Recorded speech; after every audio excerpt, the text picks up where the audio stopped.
السلام علیکم ورحمۃ اللہ وبرکاتہ۔ یہ جو ساتھی پیچھے بیٹھے ہیں ذرا آگے آ جائیں۔ یہ نوجوانوں نے کیوں ٹیک لگائی ہوئی ہے؟ آ جائیں، آگے آ جائیں۔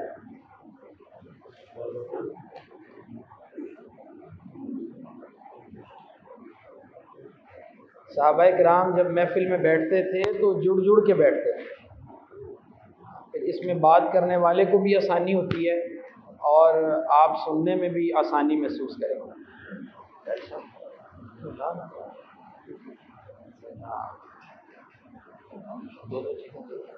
ٹھیک ہے۔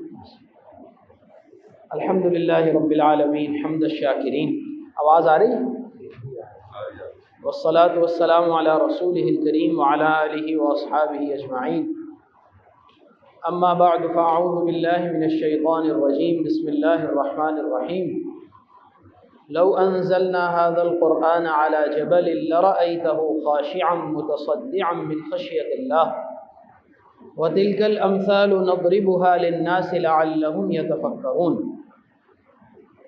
وقال رسول الله صلى الله عليه وآله وسلم ما من نبي إلا وقد أوتي ما مثله آمن عليه البشر وإنما أوتيته وحيا أوحاه الله إلي فأرجو أن أكون أكثرهم تابعا يوم القيامة أو كما قال عليه الصلاة والسلام۔ صدق الله وصدق رسوله الكريم۔ درود پاک پڑھ لیجیے۔ اللهم صل على سيدنا مولانا محمد سيدنا رب اشرح لي صدري ويسر لي امري واحلل عقدة من لساني يفقهوا قولي۔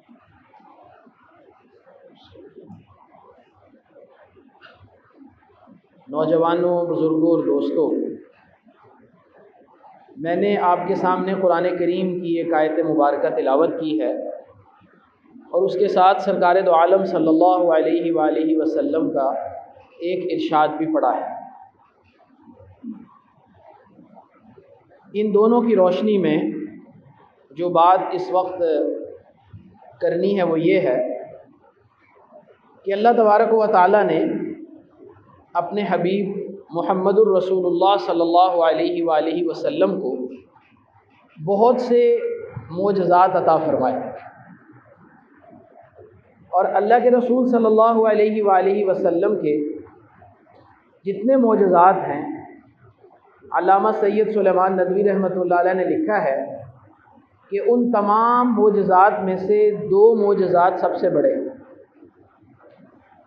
تو ان میں سے ایک معجزہ ایسا ہے جو آپ علیہ الصلاۃ والسلام کی حیات مبارکہ کے ساتھ خاص تھا، اور ایک معجزہ ایسا ہے جو آپ علیہ الصلاۃ والسلام کا قیامت تک رہے گا۔ وہ معجزہ جو آپ علیہ الصلاۃ والسلام کی حیات مبارکہ کے ساتھ خاص تھا وہ معراج کا معجزہ، اور وہ معجزہ جو قیامت تک رہے گا وہ قرآن کریم ہے۔ اور اللہ کے رسول صلی اللہ علیہ وآلہ وسلم نے ارشاد فرمایا ما من نبی الا وقد اوتی ما مثلہ آمن علیہ البشر۔ ہر نبی کو اللہ تبارک و تعالیٰ نے کوئی چیز ایسی عطا فرمائی تھی کہ اس کی مثل پر لوگ ایمان لے آتے تھے، یعنی نبی وہ معجزہ دکھاتے تھے اور اس معجزے کو دیکھ کے لوگ ایمان لے آتے تھے۔ پھر آپ علیہ الصلاۃ والسلام نے ارشاد فرمایا وَإِنَّمَا أُوتِيتُهُ وَحْيًا۔ باقی انبیاء کرام علیہم الصلاۃ والسلام کو جو معجزات عطا کیے گئے ان کے مقابلے میں مجھے جو معجزہ دیا گیا وہ یہ وحی ہے جو اللہ تبارک و تعالیٰ نے میری طرف کی۔ تو باقی تمام انبیاء کرام علیہم الصلاۃ والسلام کے جو معجزات ہیں وہ حسی معجزات تھے، وہ معجزات ان کی حیات مبارکہ کے ساتھ خاص تھے۔ جب کوئی نبی دنیا سے تشریف لے گئے وہ معجزہ بھی ساتھ ہی ختم ہو گیا۔ پھر اللہ کے رسول صلی اللہ علیہ وسلم نے ارشاد فرمایا کہ مجھے جو معجزہ دیا گیا ہے وہ چونکہ یہ کلام مجید ہے فَأَرْجُو أَنْ أَكُونَ أَكْثَرَهُمْ تَابِعًا يَوْمَ الْقِيَامَةِ، چنانچہ مجھے یہ امید ہے کہ قیامت کے دن سب سے زیادہ امتی میرے ہوں گے۔ اب آپ اس چیز پہ غور کیجئے کہ اگر آپ اس حدیث مبارکہ کے دونوں ٹکڑوں کو آپس میں ملائیں تو اس سے یہ بات واضح ہوتی ہے کہ اللہ کے رسول صلی اللہ علیہ وآلہ وسلم کے ارشاد کا منشا یہ ہے کہ تمام انبیاء کرام کے معجزات حسی تھے، جبکہ میرا معجزہ معنوی ہے۔ تمام انبیاء کرام کے معجزات ان کی زندگی کے ساتھ خاص تھے، جبکہ مجھے جو معجزہ دیا گیا ہے وہ قیامت تک رہے گا، تو میرے اس معجزے کی وجہ سے میری امت میں اضافہ ہوگا۔ یعنی اللہ کے رسول صلی اللہ علیہ وآلہ وسلم کے تمام معجزات میں سے کلام مجید وہ واحد معجزہ ہے جس کی وجہ سے رسالت مآب صلی اللہ علیہ وآلہ وسلم پر ایمان لانے والے پہلے بھی سب سے زیادہ تھے، اب بھی سب سے زیادہ ہیں، اور قیامت تک سب سے زیادہ رہیں گے۔ اور کلام مجید کے اندر وہ ایسی کون سی خاص بات ہے؟ تو ڈاکٹر حافظ محمد عبدالقیوم صاحب بیٹھے ہیں، پروفیسر ڈاکٹر حافظ عبداللہ صاحب ہیں، ڈاکٹر حافظ عبدالقدیر صاحب بیٹھے ہیں، یہ سب حضرات اس چیز کی گواہی دیں گے کہ علماء کرام نے لکھا ہے کہ قرآن کریم کئی اعتبار سے معجزہ ہے۔ قرآن کریم کے الفاظ بھی معجزہ، قرآن کریم کے معانی بھی معجزہ، قرآن کریم کی زبان بھی معجزہ، ہر اعتبار سے قرآن کریم معجزہ ہے۔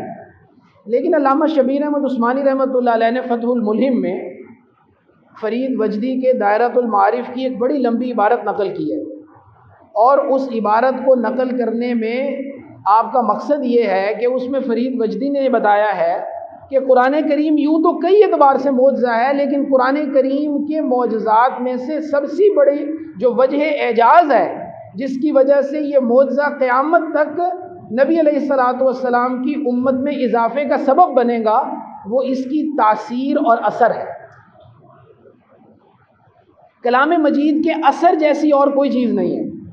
جو تاثیر اور اثر کلام مجید میں ہے وہ اور کسی چیز میں نہیں ہے۔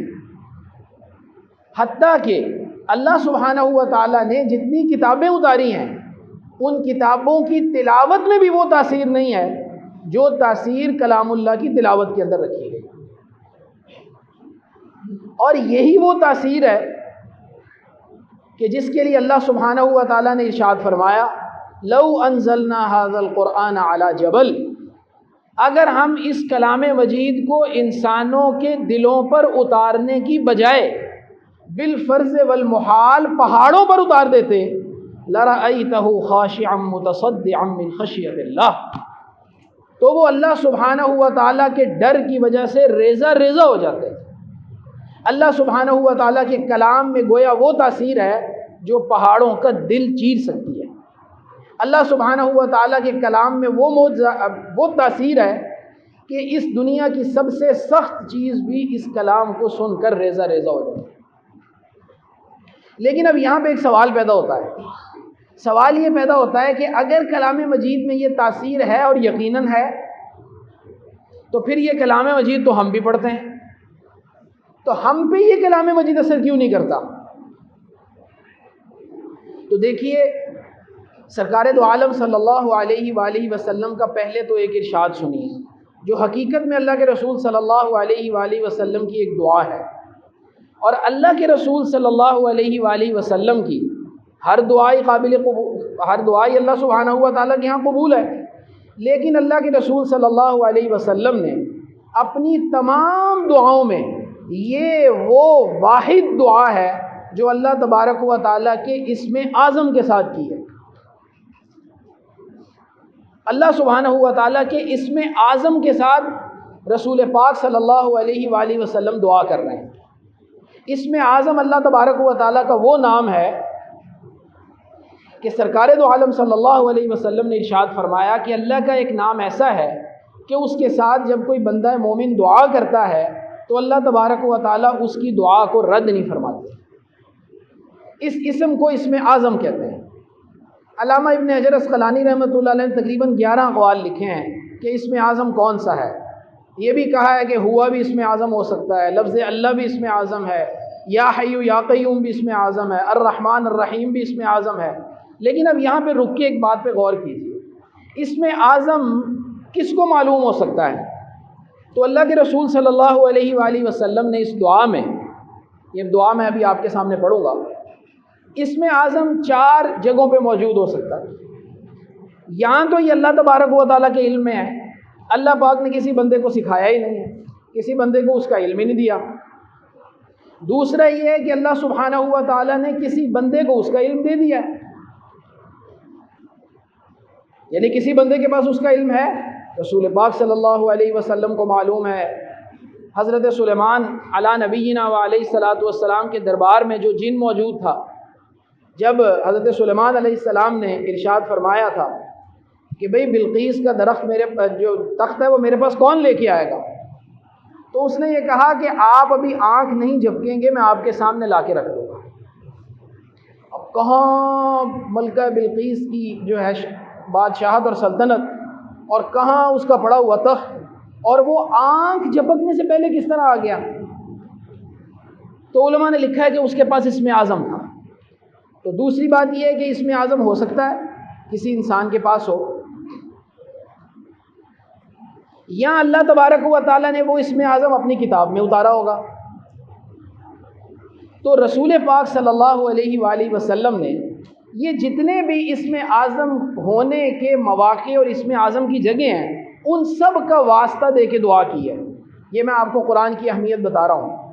آپ نے ارشاد فرمایا اللہم انا عبدک وابن عبدک وابن امتک ناصیتی بیدک ماض فی حکمک عدل فی قضاؤک اسألک بکل اسم هو لک سمیت به نفسک او انزلته فی کتابک او علمته احدا من خلقک او استأثرت به فی علم الغیب عندک ان تجعل القرآن ربیع قلبی ونور صدری وجلاء حزنی وذهاب ہمی وغمی۔ دعا کیا مانگی اللہ کے رسول صلی اللہ علیہ وسلم نے؟ اللہم انا عبدک، اے اللہ میں تیرا عاجز سا بندہ ہوں، وابن عبدک، تیرے ایک بندے کا بیٹا ہوں، وابن امتک، اور تیری ایک بندی کا بیٹا ہوں، ناصیتی بیدک، یہ میری پیشانی تیرے ہاتھ میں ہے، ماض فی حکمک، میرے بارے میں تیرا فیصلہ نافذ ہو چکا ہے، عدل فی قضاؤک، میرے بارے میں تیرا فیصلہ عدل پر مشتمل تھا۔ اب میں تجھ سے کیا دعا کر رہا ہوں، اور دعا کس طرح سے ہے؟ اسألوک، میں تجھ سے سوال کرتا ہوں، بکل اسم ہوا لکا، تیرے ہر اس اسم کا واسطہ دے کر، سمیت بہ نفسک، جس کے ساتھ تو نے خود اپنا نام رکھا ہے، او انزلتہ فی کتابک، یا تو نے اسے اپنی کسی کتاب میں اتارا ہے، او انزلتہ فی کتابک او علمتہ احدا من خلقک، یا اپنے کسی بندے کو تو نے اس کا علم دیا ہے، او استأثرت به فی علم الغیب عندک، یا اس کا علم صرف تو نے اپنے پاس رکھا ہے۔ یعنی اللہ کے تمام اسماء میں سے اسم اعظم کا واسطہ دے کے دعا کیا کی ہے، ان تجعل القرآن ربیع قلبی، کہ میرے مولا تو قرآن کو میرے دل کی بہار بنا دے، ونور صدری، میرے سینے کا نور بنا دے، وجلاء حزنی، اور قرآن کریم کو ایسا بنا دے کہ میرے تمام غم قرآن کریم اپنے ساتھ لے جائے، وذهاب ہمی وغمی، میرے سارے دکھوں کا مداوع ہو جائے، میرے سارے غم دور ہو جائیں کلام مجید کے ذریعے سے۔ اب غور کیجئے، اللہ کے رسول صلی اللہ علیہ وآلہ وسلم یہ دعا کر رہے ہیں، اور ظاہر ہے کہ اللہ کے رسول صلی اللہ علیہ وسلم نے یہ دعا ہمیں سکھائی ہے نا۔ تو قرآن کریم کے ساتھ ہمارا کس طرح ایسا تعلق بن جائے کہ قرآن بھی ہمارے دل کی بہار بن جائے، قرآن بھی ہمارے دل کا نور بن جائے، قرآن بھی ہمارے غموں کا مداوع بن جائے۔ یہ کس طرح سے ممکن ہوگا؟ یہ اس وقت ممکن ہوگا جب ہم قرآن کے ساتھ وہ تعلق رکھیں جو تعلق اللہ کے رسول صلی اللہ علیہ وسلم نے اور نبی علیہ الصلاۃ والسلام کے صحابہ نے رکھا۔ اور اللہ کے رسول صلی اللہ علیہ وآلہ وسلم کا کلام مجید کے ساتھ کیا تعلق تھا؟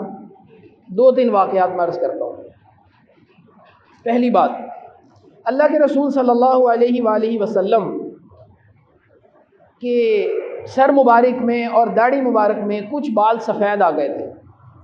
صحابہ کرام نبی علیہ الصلاۃ والسلام کے سچے عاشق تھے، تو صحابہ کرام نے وہ بال بھی گنے کہ اللہ کے رسول صلی اللہ علیہ وسلم کی داڑھی مبارک میں اور سر مبارک میں کتنے بال سفید تھے۔ تو کسی نے کہا 17 بال سفید تھے، کسی نے کہا 19 سفید تھے۔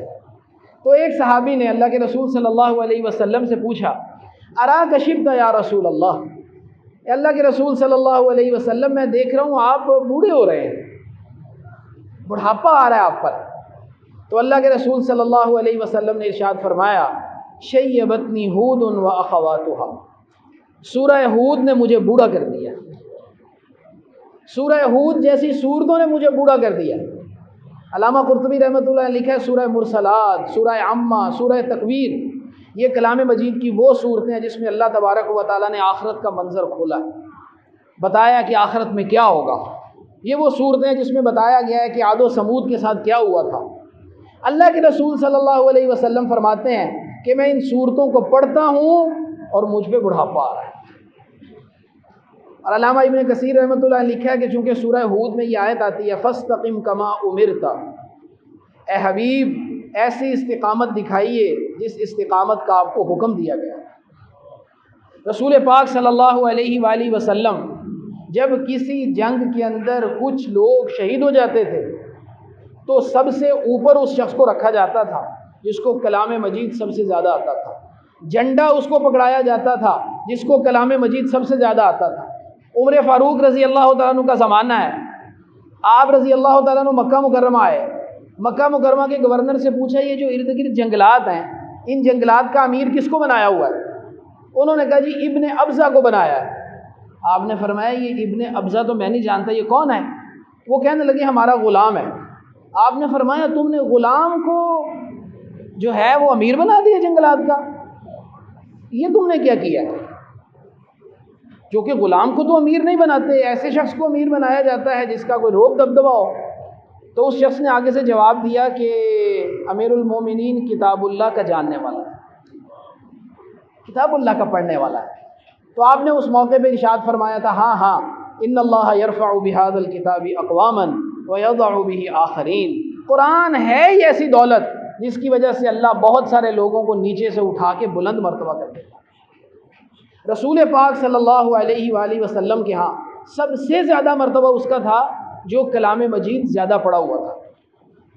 اسی لیے احادیث میں آتا ہے کہ اپنے میں سے امام اس کو بناؤ جو کلام مجید زیادہ پڑھا ہوا ہے۔ اچھا اب صحابہ کرام پہ آ جائیں، صحابہ کرام کا کلام مجید کے ساتھ کیا تعلق تھا؟ عمر فاروق رضی اللہ تعالیٰ عنہ کے بارے میں آتا ہے کہ ایک مرتبہ کسی جگہ سے گزر رہے تھے، ایک شخص کلام مجید پڑھ رہا تھا، سورۃ الطور پڑھ رہا تھا، 27ویں پارے کی دوسری سورت سورۃ الطور۔ اس سورت کی ایک آیت آپ نے سنی، ذرا غور کیجئے گا، ہم نے بھی بے شمار مرتبہ قاری صاحب سے سنی ہوگی آیت یہ سنی ان عذاب ربک لواقع، تیرے رب کا عذاب واقع ہو کے رہے گا۔ حضرت عمر رضی اللہ تعالیٰ عنہ اس آیت کے سننے کے بعد پورے 1 ماہ بیمار رہے، اور لوگ عیادت کرنے کے لیے آتے تھے، کسی کو پتہ ہی نہیں لگتا تھا مرض کیا ہے۔ یہ صرف ایک کلام مجید کی آیت ہے۔ سرکار دو عالم صلی اللہ علیہ وآلہ وسلم عبداللہ ابن مسعود سے کہتے ہیں مجھے کلام مجید سناؤ۔ عبداللہ ابن مسعود کہتے ہیں سرکار آپ پر تو قرآن نازل ہوا ہے، میں آپ کو سناؤں؟ تو سرکار ارشاد فرماتے ہیں نہیں، میرا دل کرتا ہے کسی اور سے سنو۔ تو عبداللہ ابن مسعود نے سورہ نساء کی تلاوت شروع کی، پڑھتے پڑھتے پڑھتے اس آیت پہ آئے فَكَيْفَ إِذَا جِئْنَا مِن كُلِّ أُمَّةٍ بِشَهِيدٍ وَجِئْنَا بِكَ عَلَى هَؤُلَاءِ شَهِيدًا، اے حبیب وہ منظر کیسا ہوگا جب ہم ہر امت میں سے ایک گواہ لائیں گے اور پھر اولین و آخرین سب کے اوپر آپ کو گواہ بنائیں گے۔ عبداللہ بن مسعود کہتے ہیں میں نے جب یہ آیت پڑھی تو سرکار نے ارشاد فرمایا حسبک حسبک، بس کرو بس کرو۔ تو کہتے ہیں میں نے اپنی آنکھیں کھولی، سرکار کی طرف دیکھا تو سرکار کی آنکھوں سے آنسو کی جھڑی لگی۔ صحابہ کرام اللہ کے رسول صلی اللہ علیہ وسلم، صحابہ کرام کا کلام مجید کے ساتھ تعلق ایسا تھا کہ رک کے کلام مجید کی ایک ایک آیت کے اوپر غور کرتے تھے۔ صحابہ کرام کے بارے میں آتا ہے 10 آیتیں پڑھنے کے بعد اگلی 11ویں نہیں پڑھتے تھے جب تک ان 10 آیتوں پر غور و فکر اور تدبر نہیں کر لیتے۔ اب کلام مجید ہم بھی سنتے ہیں لیکن ہم پر کلام مجید وہ اثر ہی نہیں کرتا۔ حضرت عثمان غنی رضی اللہ عنہ فرمایا کرتے تھے لو طہرت قلوبکم، اگر تمہارے دل پاک ہو جائیں ما شبعتم بکتاب اللہ، تو تم کبھی کتاب اللہ کو پڑھ کر سیر نہ ہو، تمہارا دل نہ بھرے۔ لیکن دل چونکہ پاک نہیں ہے اس لیے ہم کلام مجید سنتے ہیں، کلام مجید ہم پر اثر نہیں کرتا۔ جب کلام مجید ہم پر اثر نہیں کرے گا تو ہماری زندگی کے اندر تبدیلی کس طرح سے آئے گی؟ آج معاشرت میں، معیشت میں، اخلاق میں جو گراوٹ ہے اس کی وجہ یہ ہے کہ ہم نے کلام مجید کو توجہ ہی نہیں دی۔ کلام مجید کا جو حق تھا نہ تلاوت کا حق ادا کیا، نہ فہم کا حق ادا کیا، لہٰذا ہمارے اندر وہ تبدیلی نہیں آ رہی۔ کلام مجید اپنا ہی اثر بتاتا ہے۔ اللہ نزل احسن الحدیث کتابا متشابہا مثانی تقشعر منہ جلود الذین یخشون ربہم۔ حضرت عبداللہ بن عروہ بن زبیر وہ اپنی نانی اماں حضرت اسماء بنت ابی بکر سے پوچھا کہ اے نانی اماں یہ بتائیے کہ صحابہ کرام قرآن مجید کو پڑھ کے کیا کیفیت ان پہ طاری ہوتی تھی؟ تو انہوں نے کہا وہی کیفیت طاری ہوتی تھی جو قرآن نے ان کے بارے میں بتائی ہے، اور وہ یہ والی کیفیت ہے جو میں نے سورہ زمر کی آیات پڑھی ہیں۔ اللہ نزل احسن الحدیث کتابا متشابہا مثانی، اللہ تبارک و تعالیٰ نے بہترین کتاب اتاری ہے جس کی آیات ایک دوسرے کے ساتھ ملتی جلتی ہیں معنی کے اندر، اور بار بار ان کی تلاوت کی جاتی ہے، تکرار کیا جاتا ہے۔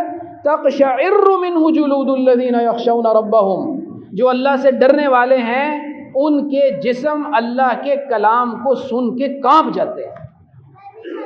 ثم تلین جلودہم وقلوبہم الی ذکر اللہ، پھر اللہ کے ذکر کی طرف ان کے جسم اور ان کے دل جو ہیں وہ نرم پڑ جاتے ہیں۔ آج صورتحال یہ ہے کہ ہمارا کلام مجید کے ساتھ چونکہ تعلق ہی نہیں ہے، ہمیں یہ معلوم ہی نہیں کہ ہمارا مولا ہم سے کیا کہہ رہا ہے، ہمارا آقا ہم سے کیا کہہ رہا ہے۔ امام ابو حنیفہ رحمۃ اللہ علیہ نے ایک آیت پڑھتے ہوئے پوری رات گزاری، وَامْتَازُوا الْيَوْمَ أَيُّهَا الْمُجْرِمُونَ۔ قیامت کے دن اللہ تبارک و تعالیٰ کی طرف سے ایک آواز لگے گی، یہ والی آیت، وَامْتَازُوا الْيَوْمَ أَيُّهَا الْمُجْرِمُونَ، اے مجرموں آج علیحدہ ہو جاؤ۔ حدیث میں آتا ہے کہ یہ آواز لگنے کی دیر ہوگی، پورے کی پوری مخلوق دو حصوں میں تقسیم ہو جائے گی، مجرم ایک طرف ہو جائیں گے، نیک کار ایک طرف ہو جائیں گے۔ امام صاحب فرماتے تھے مجھے نہیں پتا میرا شمار کن میں ہوگا، مجرموں میں ہوگا یا نیک لوگوں میں ہوگا۔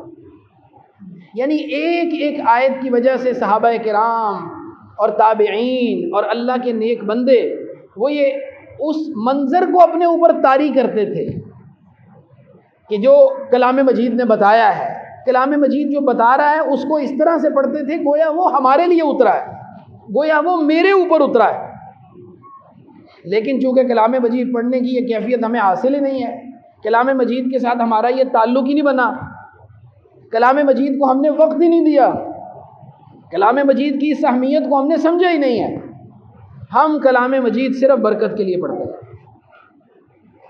کلام مجید سے برکت بھی ملتی ہے، کلام مجید سے مردے بھی بخشوائے جاتے ہیں، کلام مجید سے دکانوں کے اندر برکت بھی ہوتی ہے، لیکن کلام مجید اترا اس لیے نہیں ہے، اترا تو اس لیے تھا کہ انسان اس کو پڑھ کر اپنے دل کے زنگ کو دور کرے، اترا تو اس لیے تھا کہ انسان کی زندگی میں تبدیلی آئے، اترا تو اس لیے تھا کہ انسان اس کے مطابق اپنی معاشرت، معیشت اور اخلاق کو ترتیب دے، اترا تو اس لیے تھا کہ انسانوں کے اندر ظلم ختم ہو، انصاف ہو۔ لیکن ہمارے حکمرانوں کے ایوانوں سے لے کر ہمارے گھروں تک ہم نے کلام مجید کو یہ اہمیت نہیں دی۔ اس وجہ سے کلام مجید موجود ہے، کلام مجید کا اثر بھی وہی ہے، یہ وہی کلام ہے جس کو سرکار دو عالم صلی اللہ علیہ وآلہ وسلم تلاوت فرماتے تھے، یہ وہی کلام ہے جس کو صحابہ کرام پڑھتے تھے، یہ وہی کلام ہے جس کو تابعین پڑھتے تھے، بالکل وہی کلام ہے، الف لام سے لے کے والناس تک وہی کلام ہے۔ سارے کے سارے مستشرقین اس ایک بات پر متفق ہیں، اورینٹلسٹ سارے کے سارے اس بات پر متفق ہیں، اللہ کا کلام ماننے کے لیے تیار نہیں ہے، لیکن یہ ضرور مانتے ہیں کہ یہ کلام ہے وہی جو محمد الرسول اللہ تلاوت کرتے ہیں۔ تو جس کلام کی اللہ تبارک و تعالیٰ نے الف لام سے لے کے والناس تک حفاظت کی، اتنا عظیم تحفہ ہمیں دیا، سرکار دو عالم صلی اللہ علیہ وسلم نے ارشاد فرمایا میں تمہارے اندر دو واعظ چھوڑ کے جا رہا ہوں، ایک بولتا ہوا واعظ ہے، ایک خاموش واعظ ہے، یعنی ایک واعظ کرنے والا ایسا چھوڑ کے جا رہا ہوں جو خاموش ہے، اور ایک واعظ ایسا کرنے والا چھوڑ کے جا رہا ہوں جو بول رہا ہے۔ پھر آپ نے ارشاد فرمایا جو خاموش واعظ تم میں چھوڑ کے جا رہا ہوں وہ موت ہے، اور جو بولنے والا واعظ تم میں چھوڑ کے جا رہا ہوں وہ کلام مجید۔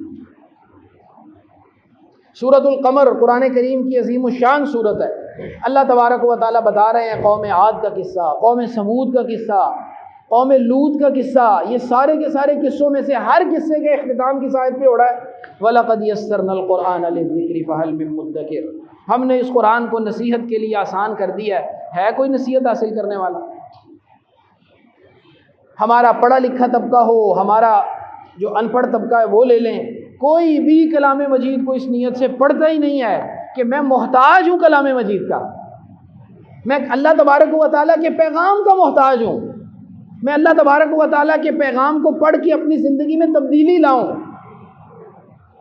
حضرت عبداللہ ابن مسعود رضی اللہ تعالیٰ عنہ سے پوچھا گیا کہ ہم کلام مجید پڑھتے ہیں ہمارے اوپر اثر کیوں نہیں ہوتا؟ آپ نے ارشاد فرمایا اس لیے کہ تمہارے دل مردہ ہو چکے ہیں، تمہارے دل مردہ ہو چکے ہیں، دل زندہ ہوں گے تو کلام مجید کا اثر ہوگا۔ أَنُلْزِمُكُمُوهَا وَأَنْتُمْ لَهَا كَارِهُونَ، کیا ہم اس کو تمہارے ساتھ چمٹاتے رہیں گے جبکہ تم اس کو ناپسند کرتے ہو؟ تم اس کو توجہ کے ساتھ پڑھو نا۔ تو اللہ سبحانہ ہوا تعالیٰ تو اغنى الاغنیاء ہے، اللہ سبحانہ ہوا تعالیٰ کو کیا ضرورت ہے؟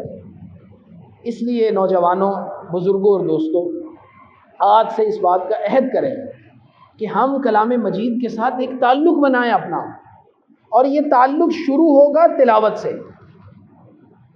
تلاوت سے تعلق شروع ہوگا، تلاوت کثرت کے ساتھ کلام مجید کی کریں، اور پھر کلام مجید کو سمجھ کے بھی پڑھیں۔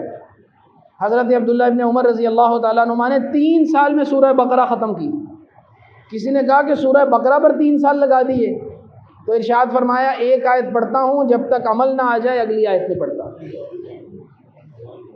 اور دوسری طرف عثمان غنی رضی اللہ تعالیٰ نے وتر کی 1 رکعت میں پورا کلام مجید پڑھا۔ تو تلاوت کا علیحدہ معمول بنائیے، کلام مجید کو سمجھ کر پڑھنے کا علیحدہ معمول بنائیے، پھر غور کیجئے۔ اللہ کے رسول صلی اللہ علیہ وآلہ وسلم کی اس دعا کی روشنی میں آپ بھی دعا کیا کریں، میں بھی دعا کیا کروں کہ کلام مجید ہمارے دلوں کی بہار بنے۔ یقین کیجئے میں دعویٰ ہی کر سکتا ہوں، اور تو میرے پاس کچھ بھی نہیں ہے، آپ کلام مجید کے ساتھ تعلق بنا لیں، کلام مجید آپ کے ہر سوال کا جواب دے گا، کلام مجید آپ کے ہر غم کا مداوا بنے گا، کلام مجید آپ کی بے سکونی کو ختم کرے گا، کلام مجید آپ کے مسائل کو حل کرے گا، کلام مجید آپ کی زندگی میں عجیب سا سکون پیدا کر دے گا، اس لیے کہ کلام مجید افضل الذکر ہے، اور اللہ تبارک و تعالیٰ ارشاد فرما رہے ہیں الا بذکر اللہ تطمئن القلوب، اللہ کے ذکر کے ساتھ دلوں کو سکون ملتا۔ تو کلام مجید کے جو 5 حقوق ہیں، ان حقوق کو ادا کرنے کا عزم اور ارادہ کریں۔ سب سے پہلا حق کلام مجید کا تلاوت، اور کلام مجید کے یہ حقوق ادا نہ کیے تو یہی کلام مجید قیامت کے دن یا ہمارے حق میں گواہی دے گا یا ہمارے خلاف گواہی دے گا۔ یہی کلام مجید ہے، ہمارے خلاف بھی گواہی دے سکتا ہے۔ سرکار نے ارشاد فرمایا القرآن حجۃ لک او علیک، یا قرآن تیرے حق میں گواہی دے گا یا قرآن تیرے خلاف گواہی دے گا۔ اور علامہ ابن قیم رحمۃ اللہ نے لکھا ہے کہ کلام مجید میں جو آیا وقال الرسول یا رب ان قوم اتخذوا هذا القرآن مہجورا، نبی علیہ الصلوۃ والسلام اللہ کو شکایت لگا رہے ہیں اپنی امت کی۔ اب جب نبی شکایت لگائیں اور اللہ کو شکایت لگائیں، اور شکایت لگانے والے بھی محمد الرسول اللہ صلی اللہ علیہ وسلم ہوں، تو بتائیے جن کی شکایت لگ رہی ہے ان کی ہلاکت میں کوئی شک و شبہ ہو سکتا ہے؟ وقال الرسول، رسول کہیں گے یا ربی، اے رب ان قوم اتخذوا هذا القرآن مہجورا، یہی قوم ہے میری جس نے قرآن کو چھوڑ دیا، انہوں نے قرآن کو نہیں پڑھا، انہوں نے قرآن کو نہیں سمجھا، انہوں نے قرآن پر عمل نہیں کیا۔ اور اس کے مقابلے میں جو شخص کلام مجید کے ساتھ اپنا تعلق بنا لیتا ہے، اللہ تبارک و تعالیٰ کی طرف سے اس کو بہت سی آسانیاں ملتی ہیں۔ ان آسانیوں میں سے ایک آسانی ایسی ہے جو ہم نے اپنی آنکھوں سے دیکھی ہے، ایک آسانی ایسی ہے جس کا ہم نے خود مشاہدہ کیا ہے۔ اور ایک بندے کے بارے میں نہیں کہہ رہا، کئی بندوں کے بارے میں یہ مشاہدہ ہوا ہے۔